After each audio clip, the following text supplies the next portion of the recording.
Alright, so this is problem solving question 21, and this is taken from the AIME 1994.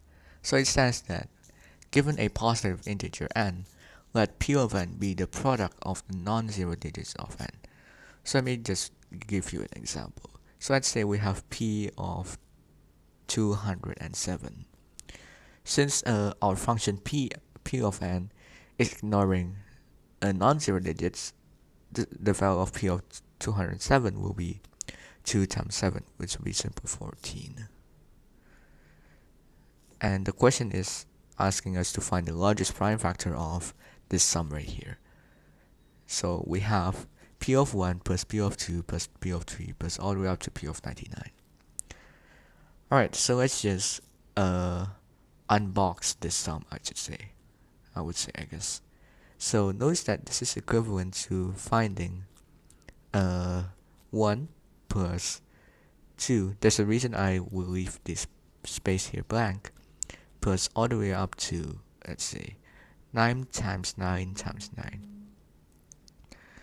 Notice that if we have a two-digit number or a one-digit number, we can fill the rest of those numbers, the ones on the front, with zeros. So you can imagine that there are 2 zeros on the front of 1.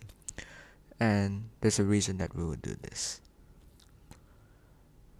Now notice that our function here is ignoring non-zero digits right here. So what we could do here is to replace all the zeros in any of these digits with ones. So perhaps to differ between the regular ones and our imaginary ones, I'll just mark the imaginary ones with blue.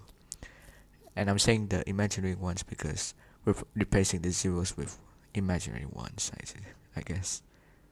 So we have 1 times 1 times 1 plus 1 times 1 times 2. Notice that the reason we have to change the zeros into ones is that 1 is the identity for multiplication, i.e., if we have a certain number x and multiply it by 1, it remains itself. So there's a reason why this is useful. So then our sum will look like this. However, notice that if we have the expansion 1 plus 1 plus 2 plus all the way up to 9, and that same expansion 3 times,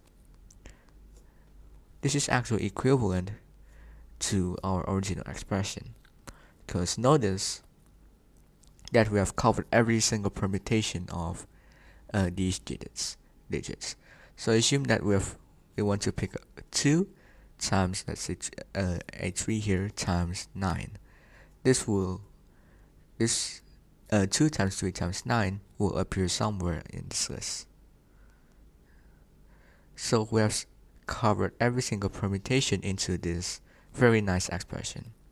However, this is not necessarily equivalent to our statement in the question, because notice that if we take 1, our imaginary ones, I'll just mark them with blue, 1 times 1 times 1 will actually leave with p of 0. And p of 0 is not necessarily defined in our question.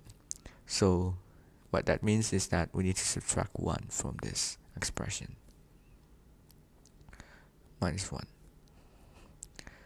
And one can check furthermore that this whole expression inside will be 46. So this will be equivalent to 46 cubed minus 1. And one can check that the largest prime factor of this will be, let me just write this first, that will be 103. And thus this is our answer.